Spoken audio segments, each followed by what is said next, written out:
My daughter showed up after 12 years of silence with her son, a boy who did not say a word, did not react to people, and seemed to stare straight through walls. Doctors in Tampa gave him a diagnosis: post-traumatic shock, possibly permanent. Without thinking twice, I took them both into my estate outside Louisville. Then one freezing morning, the stable filled with carbon monoxide, and I began to lose consciousness. The grandson I barely knew screamed, made a horse tear the locked door off its hinges, and dragged me outside. What he said afterward, I will not forget until my last breath. Hello, dear friends. How are you feeling today? I wish you good health and a warm evening. Let me know in the comments what kind of stories stay with you most. The ones where justice wins in the end, or the ones where life leaves questions behind. Dennis Miller first studied Ryan Parker on a May evening. The windows of the estate above the Ohio River stood wide open, and cool air drifted in from the water. Sarah led her guest in by the hand, glowing with happiness, and stunned her father from the doorway. Dad, we're getting married. And yes, soon you'll officially be a grandfather. Dennis said nothing. He moved the charcuterie board closer, refilled the wine glasses, smiled politely, and turned into pure attention for the next 3 hours. Ryan talked like a man selling sunshine. Startups, digital marketing, future plans, online growth. He poured it all out smoothly. His laugh was open and easy. He kept topping off Sarah's sparkling water and addressed his future father-in-law with such warm familiarity that anyone watching would have thought they had known each other for years. But Dennis had spent a lifetime reading people, a few details snagged in his experienced eye. Whenever Sarah said a little too much, Ryan closed his fingers around her wrist with a grip too firm to be affectionate. And when Sarah went to get dessert, the groom's mask slipped for 1 second. Across the table sat a stranger with cold, appraising eyes, scanning the paintings on the walls and the cabinet with the rare bourbon collection. Then Sarah came back, and the arrogant young man instantly put on his syrupy smile again. Dennis had built his hotel business over more than 30 years. He had started in the brutal early 90s with a run-down 12-bed boarding house near downtown Louisville, back when the city could turn rough fast and a man learned to watch doorways. His only escape had always been horses. As a kid, he had worked at a stable near the woods, shoveling manure, hauling oats, and learning to stay in the saddle on other people's stallions. When he finally made money, he built a log stable beside the house and bought 2 thoroughbreds, Duke and Willow. After his wife died, those 2 animals saved him from loneliness. He combed their manes, fed them sugar from his palm, and poured his heart out to a house that had stopped answering back. A week later, a file on Ryan Parker lay on Dennis's desk. 2 firings for aggression, casino debts. A police complaint from an ex-girlfriend for assault, which she later withdrew. Classic. Sit down. We need to talk. Dad, make it quick. We're in a hurry. I said sit down. His daughter lowered herself into the chair. Dennis squared a stack of printed pages with the edge of the table, an old habit from decades of running business by procedure. What is all this trash? Read it. It'll do you good. Sarah read for 3 minutes. When she lifted her head, Dennis did not see fear. He hit a wall of pure rage. You had him investigated. You pulled a file on him like he was some manager stealing from you. I checked the man who intends to sleep under the same roof as my daughter. You're just a control freak. Like always, any man I choose is garbage to you. Nobody can pass your little casting call. Sarah, he put his hands on a woman. She filed a police report. And then she withdrew it because it was a lie. People don't withdraw those reports because honesty suddenly overflows, Sarah. They withdraw them when they're scared half to death. Sarah shot to her feet, crushed the papers in her fist, and threw them across the desk. The wedding is in 3 weeks. I'm not inviting you. If you want to come, come. If you don't, I won't cry. He did not go to the ceremony. Soon the newlyweds moved to Tampa. A text came from his daughter. Don't call me. So he stayed silent for 12 years. In all that time, he received only dry New Year's greetings. Once, she sent him the only photo he had ever seen of his grandson, Noah, a blurred shot taken in motion. The boy was about 4 in it. His features were hard to make out. Dennis enlarged the file on his computer, printed it, and put it behind glass. The frame took its place on the mantel beside Claudia's portrait. Claudia had been gone for 5 years. He had cared for her until her last breath, changed IV bags, driven her to treatments, and read aloud when her fingers could no longer hold the book.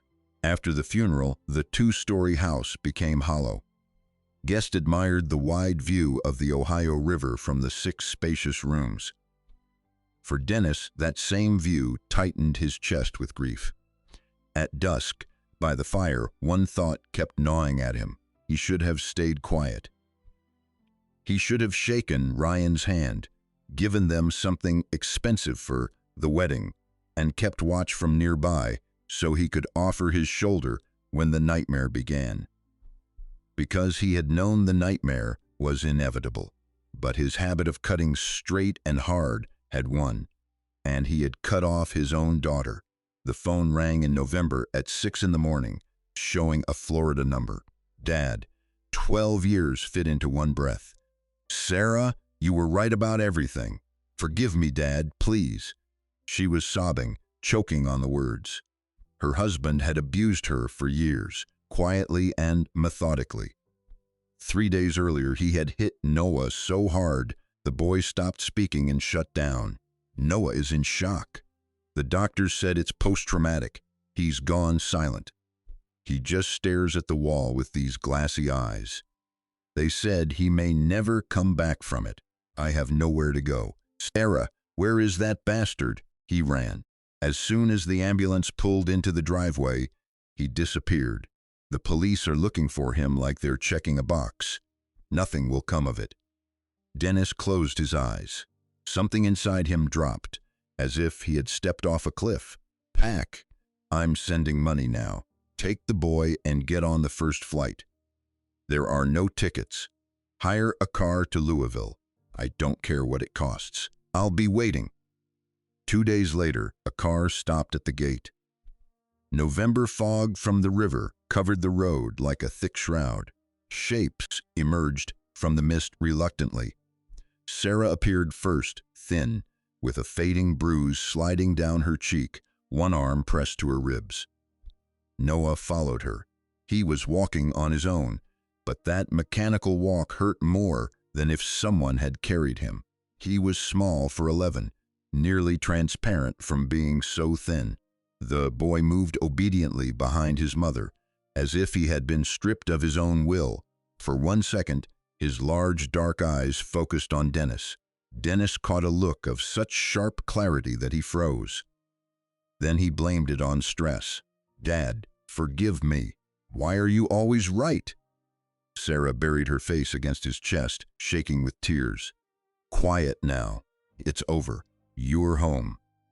He gently stroked her hair and felt the sharp vertebrae under his fingers. It's behind you. Baby girl, you're home. He crouched in front of the boy and covered Noah's cold, limp fingers with his palm. Noah did not move. Hi, buddy. I'm your grandfather, Dennis. Glad to meet you. His grandson made no sound, did not nod, only blinked slowly and disappeared again into his sealed silence. That evening, the old man stopped outside the half-open bedroom door. From the dark came Sarah's soft rocking song. She was singing her son to sleep with an old lullaby. Dennis recognized the melody at once. Claudia had rocked little Sarah with that same song in these same walls 30 years earlier. He pressed himself against the wall, afraid to move and scare the moment away. Within 2 weeks, Sarah had settled in. In the mornings, pancakes sizzled in the kitchen the way Claudia used to make them. Medication was given strictly on schedule. The house filled with living comfort again. Flowers on windowsills, the radio in the kitchen, the smell of cinnamon from the oven on Saturdays. Sarah hired Linda Foster for Noah, a big woman with heavy hands and 20 years of experience rehabilitating traumatized children. Then Sarah came into her father's office. "Listen, bring me up to speed." "On what?" "The business. I'll go crazy in these walls with nothing but my thoughts." "Sarah, rest. Reports are not what you need right now." "I need to switch my brain to something else, Dad." "You've been dragging this load by yourself for 30 years. Have a little mercy. Show me your old ledgers. I'm not stupid. I'll figure it out." He did not argue. He explained the business structure, the 12 properties, the differences between the hotels and the managers. He introduced her to Thomas Reed, the chief accountant, who had worked with him since 1995 and knew every number by heart. Sarah asked precise questions, recording details in a notebook. When Dennis handed her the keys to the financial files, she accepted them with both hands and said quietly, "Thank you, Dad. I promise you a real audit." Noah spent whole days sitting silently in a corner, like a shadow, but Dennis noticed something strange. The boy came alive near the stable, following the horses with his eyes. One day, Dennis sat him on the bench beside the paddock. Duke, the black gelding, slowly approached and pushed his muzzle into the child's palm. Noah did not flinch. The old man took that, a good sign, and began bringing his grandson with him every evening. By January, Dennis's health began to fail. At first, it was mild dizziness. Soon the spells grew worse. Sometimes the walls seemed to drift away, and he had to grab door frames to stay upright. The worst part was the black holes in his memory. Whole conversations vanished from his mind, though his own signature appeared on the documents. "Dad, we went over this for 3 hours yesterday." Sarah patiently showed him the page. "You said, 'Approved, put my signature on it.'" "Well, damn, it slipped my mind. Getting old, maybe?" "That's not funny. We're going to Dr. Bennett. Let him check your processor." Robert Bennett examined him thoroughly. Blood work, scans, cognitive tests. Sarah sat in the waiting room the whole time, holding her father's hand. The results came back clean. "Dennis, you're not 35 anymore. You're 68. Dr. Bennett took off his glasses and rubbed the bridge of his nose. "You've been working non-stop for years. After Claudia, you were alone in an empty house. Your body is simply sending you a bill. Slow down. Start living like a retired man." "And the memory? Why does my brain shut off?" "Blood vessels, Dennis. Ordinary wear and tear in the system. Nothing fatal. Let's pause. If the storms don't settle in 6 months, I'll send you for another MRI." Dennis had to accept the diagnosis. What else could he do? In early February, on a Tuesday, Dennis woke at 5 in the morning, long before his alarm, and understood immediately. The fog had lifted. His mind rang with clear, crystalline sharpness. His thoughts lined up calmly and cleanly, with no gaps. He lay still, savoring that forgotten feeling of control over his own mind. Sarah brought coffee at 7 as usual. "Good morning, Dad. How are you today?" "Slept fine. Better than fine, actually. Like a baby." He smiled, accepted the porcelain cup, and set it on the nightstand. "Thanks, Sarah." As soon as she left, he looked at the drink. By noon, the tremor in his fingers had disappeared completely. He called Dr. Bennett from the car. All the windows shut tight. "Robert, hello. I need a full toxicology panel on my blood. Look for everything: tranquilizers, heavy chemicals, poisons. Miller, you've been watching too many crime shows." What are you talking about? I have a vague feeling someone is carefully sending me to the next world without my consent. The pause stretched. All right, you paranoid old man. Come in. We'll arrange it. The result came 3 days later. Virgin clean, Dennis. Absolutely clean, Bennett said into the phone. No chemicals. I could launch you into space.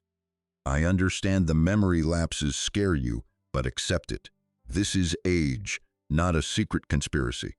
Dennis hung up and froze in his chair, staring at the Ohio River, locked under February ice. Hot shame washed over him so sharply, his chest ached.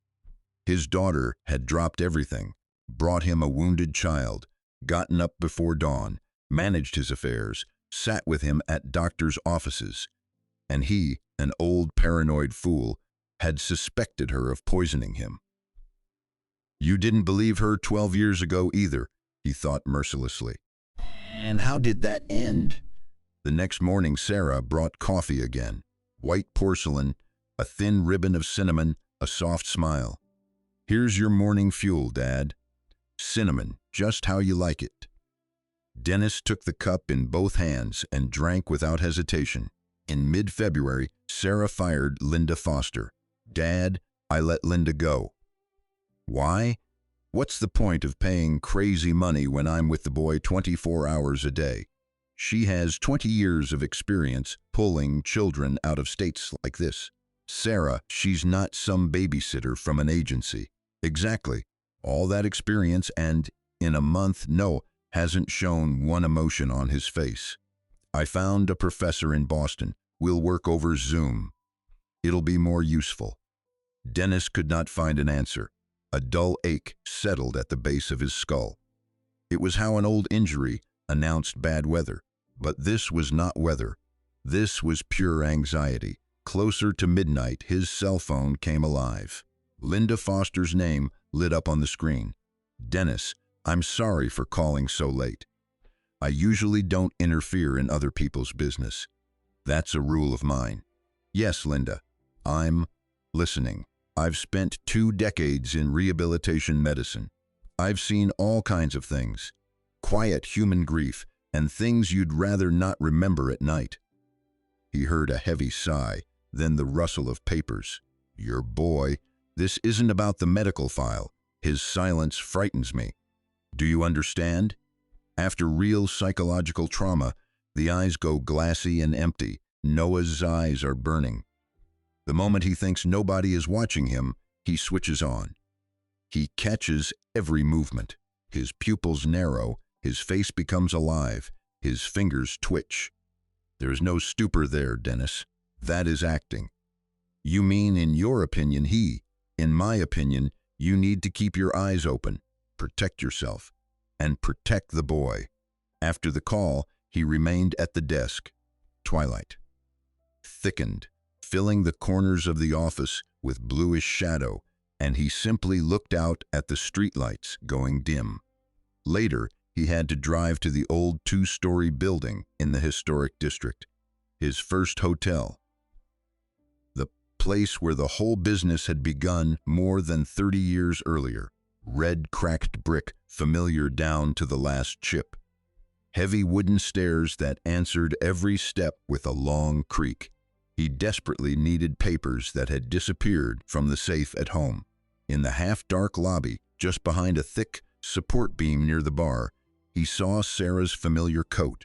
Beside her, on a low leather couch, sat Mark Anderson, the lawyer she had brought into the company almost immediately after returning. A polished man, pressed and smooth, with the practiced smile of someone spoiled by luck. The distance between them felt far too small for colleagues.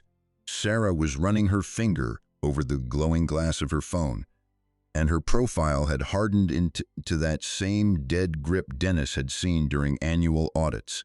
No emotion, only cold calculation. The lawyer tapped the toe of his shoe in agreement, entering notes on his device, and then briefly, knowingly, covered her hand with his. Dennis stepped silently back into the corridor shadows and left through the service door.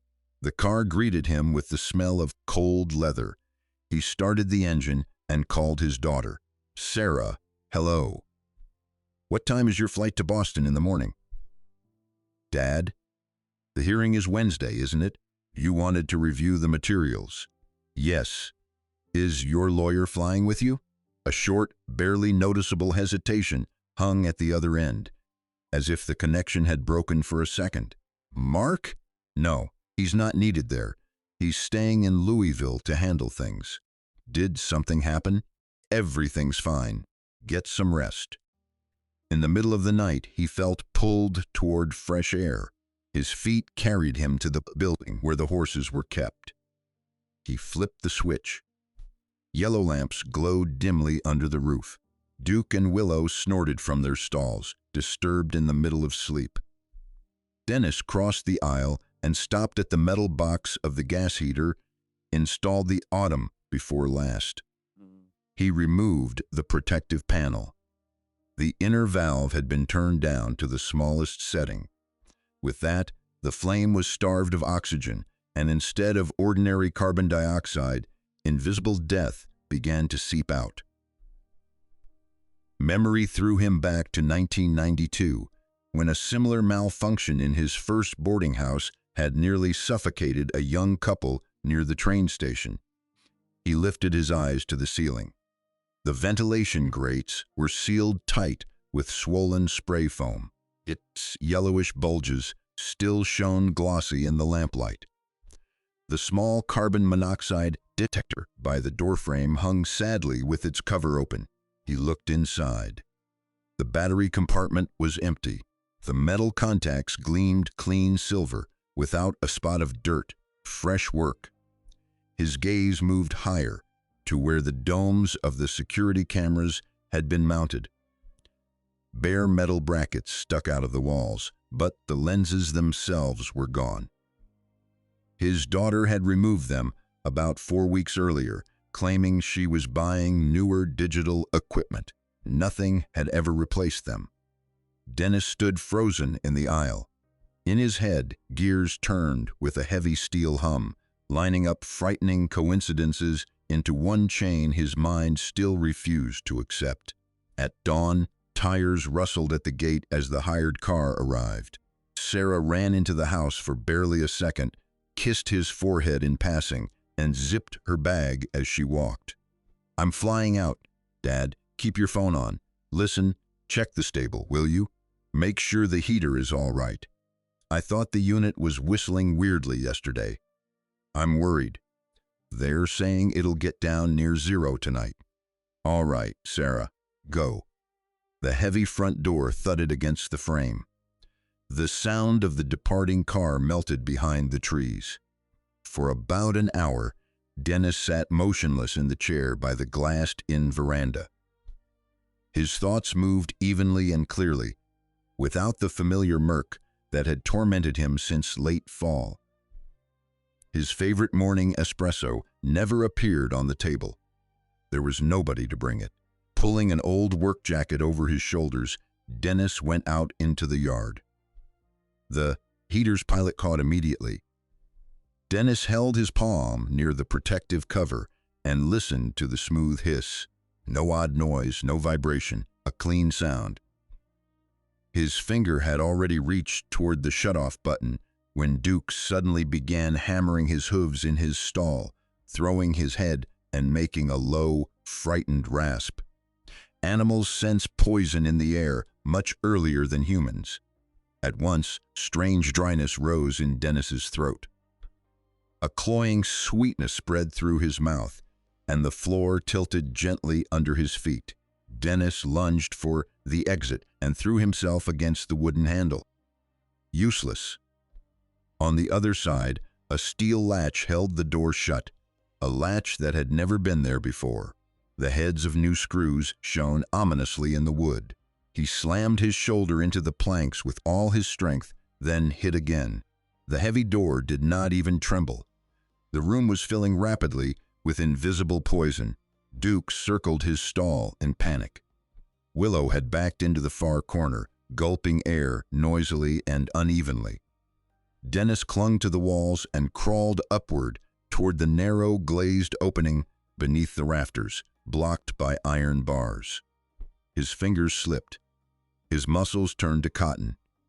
Darkness covered his mind like a heavy blanket. No cries for rescue flashed through his fading brain. No outrage over the injustice of fate. Only one short name pulsed there. Sarah. Sharp, freezing air burned his skin. Wet ground pressed against his cheek, smelling of dead grass and fresh powdery snow.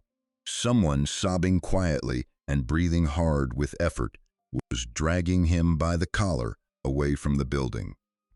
Dennis struggled to open his eyes. Noah was leaning over him. Tears ran down the boy's cheeks, blackened with soot. Behind him gaped the empty mouth where the door had been torn away. The metal hinges had been ripped out by their roots. The wooden frame had split in half. A little farther away, Duke stood breathing heavily, nostrils flaring. A thick lead rope ran from his halter, wound tight around the torn-out door bracket. I tied the rope to the handle and yelled for Duke to run. The boy gasped, smearing dirt across his face. He jerked so hard the whole thing flew apart. "Grandpa, are you alive? Can you hear me?"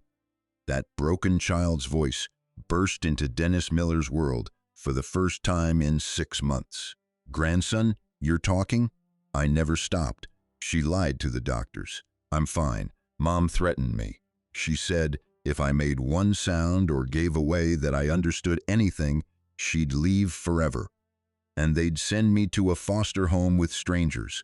Dennis dug his palms into the frozen mud, trying to sit upright. The trees around him moved in slow circles. "Who locked the door from the outside?" "Anderson. He drove up while you were inside. He slid the metal thing shut and left. I saw him from the window. I was behind the curtain. She was putting something in your cup almost all winter. Sleepy drops. I heard her bragging about it to Anderson on the phone." Noah reached into the pocket of his sweatpants and pulled out an old phone with a cracked screen, battered at every corner. "Grandpa, look, I have everything here. I recorded their calls. I copied texts. I even filmed her spraying foam into the holes under the roof. There's a huge life insurance policy for $1.2 million. And a paper you signed when you were sleepy. It gives her the houses and the money. I saved all of it." Dennis stared with wide eyes at the 11-year-old boy who had worn the mask of a mute ghost for months for one reason: to protect his grandfather. "Why did you stay quiet until the very end?" The boy looked away, picking at the thawing crust of snow with the toe of his boot. "I was waiting for her to come to her senses. Or get scared and stop. She's my mom. And she's your daughter." Captain Julia Hayes arrived at the country property 3/4 of an hour later. A stocky, solidly built woman in an unbuttoned shearling jacket, she moved briskly through the grounds. Her notebook filled with descriptions of the sealed ventilation, the adjusted gas relay, the fresh latch on the damaged doorframe, and the disabled safety detector. She studied the teenager's phone for a particularly long time. "Here's how this is going to go, Mr. Miller. Your daughter must remain completely certain her plan worked. More precisely, she must not suspect that you know anything. You're suggesting I act out a happy family scene in front of her? I'm suggesting we let her walk into this house expecting to find either a cooling body or an ambulance. If we make a show of arresting her at the airport tomorrow morning, Anderson's lawyers will tear this evidence apart brick by brick in a couple of days." The investigator turned a strict look on the quiet child. "That includes you, kid. You'll have to lock your mouth again." The boy nodded seriously. His lips became a narrow, pale line. "I can do it." His daughter reappeared closer to the weekend. Friday. Dennis came down into the foyer in a worn bathrobe, pretending to be terribly weak. He shuffled his feet and leaned theatrically on the straw rail, staring ahead with a glassy gaze. "Oh my God, Dad, you look awful," Sarah cried, throwing up her hands. "I guess I'm starting to fail, sweetheart. Dizzy. Rest. I'll make hot tea. I'll call Dr. Bennett and get you in early next week so he can take a look." The next 48 hours became an elaborate game. He obediently took porcelain mugs from her fingers, pretended to sip, and smiled weakly in gratitude. As soon as Sarah's footsteps faded in the hallway, he carefully poured the cloudy liquid into the large planter by the window. The lush indoor begonia did not survive that diet. By the end of the weekend, its stems had wilted, and the soil was covered with dead leaves. Before Sunday, Sarah left the house under the pretext of shopping. Noah managed to fasten a miniature recorder under the dashboard of her crossover. Late that night, the audio file lay on Captain Hayes's desk. Anderson's irritated grumble came through the speaker. "Why the hell is the old man still on his feet? Your deadline was yesterday." Sarah's answer sounded ordinary and indifferent, as if they were discussing a kitchen remodel. "The drug is working too gently. The day after tomorrow, I'm taking the old man to Bennett's clinic. On the way back, I'll give him a double dose. We'll stage a crash on the bypass. We'll say he lost control because of a heart attack. Nobody will be able to poke a hole in it." On the night before the fatal Monday, Dennis quietly opened Noah's bedroom door. His grandson lay on his back, staring at the ceiling with a wool blanket pulled up to his nose. "Can't sleep, kid?" "No." "Me neither." Dennis sat on the creaking mattress. The boy rolled onto his side and looked into his grandfather's face. "Grandpa, my stomach is twisting. I'm scared." "I don't feel easy either, Noah. Hold on. We'll break through." Until the first birds began calling, they stayed like that in the half-dark, sharing one great trouble between them without unnecessary words. In the morning, Sarah drove with confidence, taking her father to the doctor's appointment, and chattered carelessly about vacation plans. "I think we should take Noah south in July. Maybe the Outer Banks or somewhere near the Gulf. The boy desperately needs sea air and sun." "You're right," Dennis answered dully. "Sun is a good thing." In the lobby of the private medical center, a bored young man in a sterile white coat stood behind the reception desk. Under the coat, Dennis could sense the posture of a police officer. Sarah settled her father carefully on a soft leather couch, adjusted the cushion under his neck, and tenderly brushed a gray lock of hair from his forehead. "Daddy, my heart just breaks looking at you. You can't even imagine how worried I am." "Why not, Sarah? I can imagine it perfectly." The doors slid open. Captain Hayes entered the reception area with determined steps, leading 3 uniformed officers behind her. Dennis straightened his back and stood from the couch without help. Not a trace of recent weakness remained in his movements, and his gaze his daughter's face in place. "The drops in my morning cups, all winter, the blocked vents in the stable, your lover Anderson, the $1.2 million payout, and the fake transfer papers you got from a half-conscious old man." Sarah froze. For a few seconds, her face resembled a fixed mask. Then her acting skills switched on. "Daddy." Tears burst from her eyes. She tried to collapse against his chest. "This is a monstrous lie. You've been deceived. Mark frightened me. He threatened me. I'm your blood, Daddy." Captain Hayes gave her officers the smallest sign, and steel cuffs closed around Sarah's wrists with a dry metallic click. "You." The tears on Sarah's face dried in 1 second, giving way to icy hatred. Her voice dropped several notes, becoming hoarse and unfamiliar. "You handed your own daughter over to the cops. How could you?" Dennis slowly stepped close to the arrested woman. The officers instinctively leaned forward, ready to intercept him, but the old man only studied her features, trying to find traces of the little girl she had once been. You're my only daughter. I lived for you. That is exactly why this feels so rotten. They led her outside in custody. Her hysterical shouts still came from the corridor, but Dennis no longer followed the meaning. The sound only slid past his ears. Captain Hayes approached him. She's looking at 10 to 18 years. We picked up Anderson at work. He was trying to wipe messenger history. He's probably facing around 12. Mr. Miller, you should be examined after that dosage. My medicine is at home, waiting for me. He stepped over the threshold of the clinic and stopped on the top step.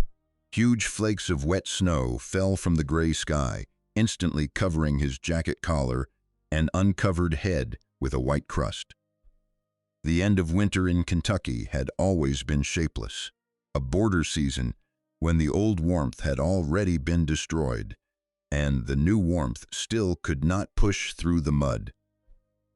Calendar spring arrived exactly on schedule, but the city met it with leaden clouds and a cutting draft from the open river that made his joints ache. Calls from Captain Hayes turned into a daily morning ritual. Exactly at 9, the cell phone on the kitchen table began vibrating unpleasantly, bringing another portion of filth. Mr. Miller, the lab lifted her fingerprints from the empty foam can in the stable. Your blood and hair tests are back. There's a steady trace of strong sedatives. You were being poisoned systematically for about a third of the winter. We'll void the January property transfer in court. The doctors will certify that you didn't understand what you were signing. What else? Go on. Money motive. Your daughter was carrying about $350,000 in debt. Online gambling, underground lenders, loans at insane interest. Creditors had her pinned to the wall. And there's news about Parker. Officers in Florida picked him up in Orlando back in January. They charged him with aggravated assault and serious bodily injury. He got 6 years in state prison. The porcelain bottom of the cup knocked dully against the polished wood of the table. Dennis pushed away his cooling tea. Across from him sat Noah.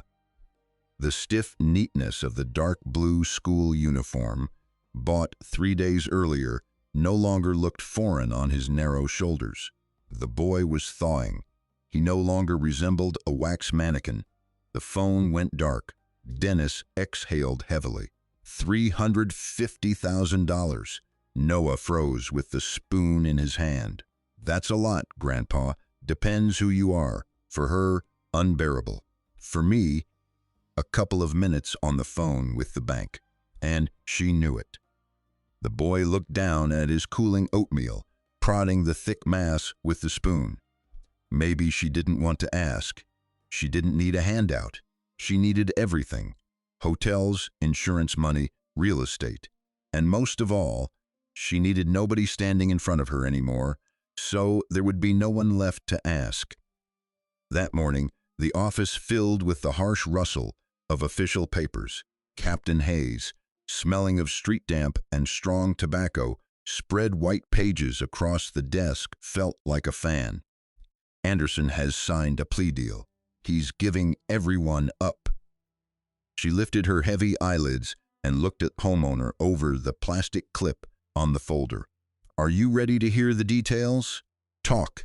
She came to him 8 months ago. The plan was ready, written by the day. Toxicity tables tied to your weight, age, and heart condition. We even found audio recordings where she practiced her tone for the emergency call, so her voice would shake properly. Not a muscle moved in Dennis Miller's cheek. He only lowered his head almost imperceptibly. That's not all. 2 weeks before the stable incident, she contacted 3 major buyers interested in your hotel chain. One of them offered $42 million at the first pass. In her reply, she promised to send final documents as soon as the details were settled. Details, the older man echoed, meaning after your death. A floorboard creaked in the half-open office door. Noah stood on the threshold, pressing a textbook to his chest. Captain Hayes stopped, shifted her gaze to the child, and raised her eyebrows questioningly. "We can pause. The boy probably doesn't need." "Leave it," Dennis cut in. "Let him hear. He suffered more than any of us in this filth. He has every right to the truth." April met them with the damp walls of the Jefferson County Courthouse. The courtroom smelled suffocatingly of new linoleum, cheap paint, and bleach. Guards brought Sarah in, a shapeless gray jacket, dull hair hanging in strands, a pale face without the familiar makeup. The links of her cuffs clicked. Once inside the holding area, she lifted her head, found her father in the front row, and stared at him. The same way she had looked at him 30 years earlier, after flying off a swing, scraping her elbows bloody, and waiting for Daddy to blow on the wound so everything would be fine. Dennis did not look away. His gaze stayed heavy, direct, and leaden. Assistant District Attorney Rebecca Martin, adjusting her navy suit jacket, called him to the stand. "Mr. Miller, please explain to the jury the circumstances under which your daughter returned to the family home." He delivered the words dryly, briefly, without lyricism, only pausing now and then to clear his dry throat. He told everything, from the late fall phone call before dawn to the smoke rising above the stable before sunrise. The defense attorney, a lean young man whose expensive rimless glasses glittered under the lights, rose theatrically. "Mr. Miller, 12 years ago, you effectively pushed your own child out the door. You opposed her marriage. Do you not believe that your harsh refusal to help financially drove this woman into a corner? I refused to fund the scoundrel who was breaking her ribs. My wallet was always open to her. Yet for 12 years you did not lift a finger to make peace. I was given a hard ultimatum not to seek contact. I showed weakness and stepped back. That was foolish of me, and I admit it. But a father's foolishness does not give anyone the right to pour poison into his cup. Surely, as a man, you understand what a desperate mother can do when she is pushed to the wall and trying to save her own future." Dennis slowly turned toward the jury and looked at 8 tired, tense faces. "No, my mind refuses to call that an excuse." Then Noah stood at the microphone, a crisp shirt, a tie knotted too tight, thin wrists sticking awkwardly from his sleeves. The whispering in the room stopped all at once. "Noah, can you explain to the court why you hid what was happening for so long?" Martin asked softly. The boy sniffed, looking at his shoes. "Mom warned me. She said if I made a sound or gave away that I knew anything, she would leave and never come back. I had just turned 11. I was really scared." "At what point did you understand your grandfather was in danger?" "In October. I woke up at night to get water." She was in the kitchen whispering to Anderson on the phone. They were talking about the insurance payout and drops in the tea. They laughed and said nobody would prove anything. The defense attorney sprang up, smoothing the front of his jacket. "My boy, do you understand that your words may send your own mother to prison for almost 20 years? Noah froze. His fingers clenched convulsively around the edge of the wooden stand. "I understand. It makes me feel awful, but I would still tell. Lying and killing are wrong. Grandpa is good. They left Sarah for last." She sobbed, smearing tears over her gray cheeks. She swore Anderson had bent her to his will. Then Martin clicked the switch on the recorder. The sound of a car interior flowed from the speakers, followed by Sarah's voice, level, chilling, without the slightest hint of hysteria. "The drug is working too gently. The day after tomorrow, I'm taking the old man to Bennett's clinic. On the way back, I'll give him a double dose. We'll stage a crash on the bypass. We'll say he lost control because of a heart attack. Nobody will be able to poke a hole in it." The sound cut off. Sarah went instantly silent, sweeping the hushed jury box with dry eyes that had suddenly darkened. Before the judge left for deliberations, Dennis Miller stood. "My life, fine. I've lived mine. What's horrifying is something else." She took away her own son's voice. She turned the boy into a mute witness, a mannequin for the scenery of her nightmare. A child carried that hell inside him for half a year, trembling with fear that he would be left alone in the world. Sarah is my blood. You can't erase her from memory. That is what makes me sick. I am not mourning the millions I nearly lost. I am mourning the abyss she grew inside herself. Noah tugged at his shirt collar and shifted awkwardly from one foot to the other at the microphone. "Grandpa is mine, the closest person I have and the most honest.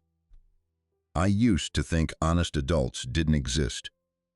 When the guard ordered everyone to move, Sarah lunged forward and nearly knocked over the barrier. "I could have lived like a normal person if you had just thrown me those pennies, you cheap old man. This is all because of you." "You only had to call me," Dennis said quietly, "like a human being. I would have paid every last cent and never said a word. I curse you, and I loved you, and I still love you, foolish woman. But I can't pull you out of a noose you tied yourself." They dragged her down the aisle. In the corridor, her voice kept shrieking and beating against the tiled walls until the heavy oak door finally blocked out the sound. They stepped onto the courthouse stairs. The spring slush was gone without a trace. May had taken over the city, scattering white cottonwood fluff along the sidewalks and bringing thick, sun-warmed air from the river. Dennis lowered a heavy hand onto his grandson's shoulder. "Well, Grandpa?" Noah looked up into his face. "Let's go home, grandson. Let's go," Dennis said. "Everyone has suffered enough." The judge gave Sarah 18 years. Anderson got 12. Custody was officially granted to Dennis that same day. Noah's biological father, Ryan Parker, who was serving his sentence in prison, did not even try to fight. Through the prison office, he sent a notarized surrender of parental rights. So now the two of them were officially alone together, full owners of their own lives. A year later, their life had settled into a spacious 3-bedroom apartment on the 3rd floor of a brick building. The windows looked straight out over the wide spread of the Ohio River. The estate on the hill had been put up for sale earlier that spring. After the verdict, Dennis could not force himself to cross its threshold again. The business sold at auction for $27 million. That money was more than enough for the boys' future education. The horses were placed at an equestrian center outside town, the same area where Dennis had worked as a young man. When they came to check on them, old wicked Duke somehow managed to pull a pack of cigarettes from Dennis's jacket pocket and crunch the tobacco with appetite right in front of the stunned stable manager. For the first time in a long while, Dennis genuinely grinned and patted the horse's glossy neck. "Well, at least someone in this family has given up bad habits radically and without extra discussion." Noah grew noticeably taller. His shoulders widened, and he celebrated his 12th birthday. A remarkable talent for coding woke up in him after his school team crushed the competition at a statewide robotics hackathon. The head of a university department personally called Dennis. "Mr. Miller, that boy has a brilliant mind. Kids like that are born once in a decade." After hanging up, the old man sat motionless for a long time, pressing the plastic phone against his chest. At home, however, that genius robot prototype staged a real disaster. Noah mixed up something in the code, and the metal box on wheels began racing through the hallway at insane speed, chasing Dennis's wool sock and slapping its little manipulators furiously against the hardwood floor. Dennis, armed with a mop, fought the deranged machine while his grandson rolled on the floor, laughing, trying blindly to catch the power connector. The sock abducted by the malfunction could not be saved, but the apartment finally filled with clean, living noise. The official adoption papers were placed in the family folder in the middle of winter. The boy legally became Noah Miller. Immediately after the final hearing, they crossed the snowy street and squeezed into a tiny bakery. Noah pointed decisively at the display case and demanded 2 slices of cake. "Celebrating something, gentlemen?" the young waitress asked with a smile as she set down the silverware. "Yep," Noah said seriously. "Today, I got a new birthday written down." Visits to therapist Irene Patterson became a strict routine. Tuesday was the child's day. Wednesday belonged to the old man. Thursday was the family session. The past did not let go easily. At night, Noah sometimes screamed in his sleep, then quietly crept down the hallway to his grandfather's bedroom and froze by the bed, listening for the steady sound of his breathing. Dennis had his own obsession. He caught himself spending too long sniffing the steam above his morning tea, even though he had personally poured the water from the filter. 3 months earlier, the mailbox had brought an official envelope stamped with the name of a correctional facility. Sarah's handwriting was small, precise, and neat, without a single blot. She wrote that she repented. She asked forgiveness. She begged him to tell her son she missed him. Dennis read the page 3 times in a row, slid it carefully back into the thick envelope, and locked it in the bottom drawer of the secretary desk. He did not send an answer. Dusk deepened outside the window. Noah tapped intently on his laptop, struggling through a school essay about family values. Dennis rustled utility bills, checking the numbers. "Hey, Grandpa." The kid pulled away from the screen. How do people trust anybody? After what happened?" The old man carefully moved the bills aside, took off his reading glasses, and slowly, firmly massaged the bridge of his nose. It had been Claudia's old habit, and somehow it had become his own. Trusting people, Noah, is like getting a pass out of a locked ward. We don't hand it out because everyone around us behaved well. We do it so we don't go crazy sitting in the dark. And if someone sets us up again, then we get hit in the nose, I suppose. But walking around forever in a bulletproof vest isn't much of a life. We'd lock ourselves up, and we've already escaped our cages. That's enough for us. The boy thoughtfully turned a pencil between his fingers. "I'm scared.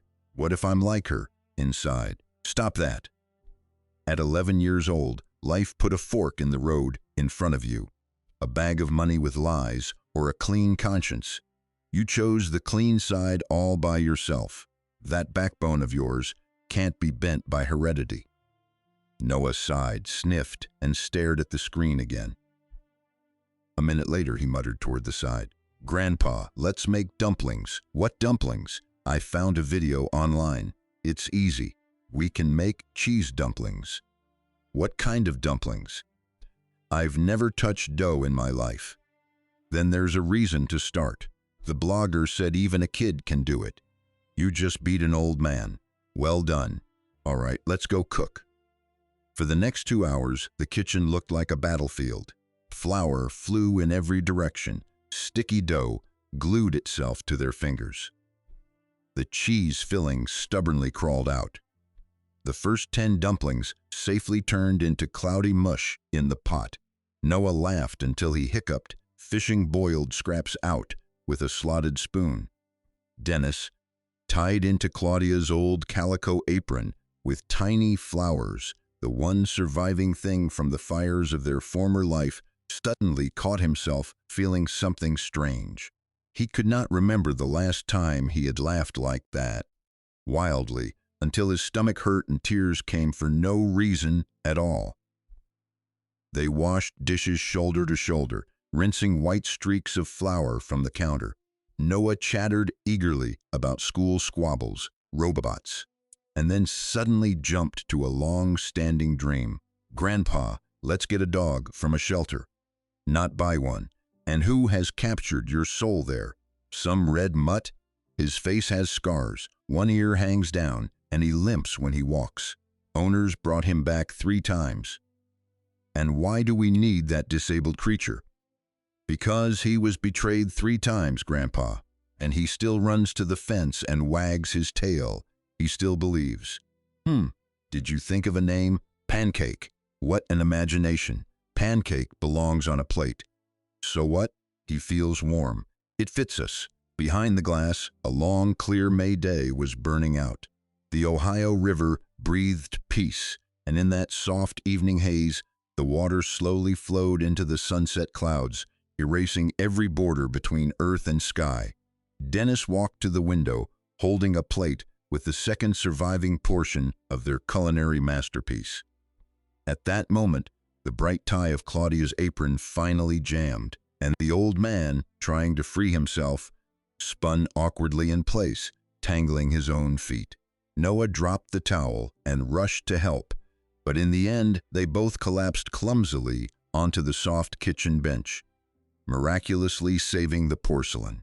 Grandfather looked at grandson, at the ridiculous apron, at the crooked dumpling lying lonely in the middle of the plate, and burst out laughing. They laughed so hard tears ran from their eyes, and the air in their chests ran out noisily until their sides hurt, washing old bitterness out of their souls. If Dennis Miller had been given a chance to turn time back to that damp November morning when a strange Florida number lit up his phone, knowing in advance about the deadly sediment at the bottom of the coffee cup, the snake-like lies, and the bitter carbon monoxide in the stable, he would have pressed the answer button again, without 1 second of hesitation. Because that call had pulled Noah out of nothingness and brought him home. His own daughter had died for him forever, but in return, fate had given him a son. Not by obligation, but by the heart.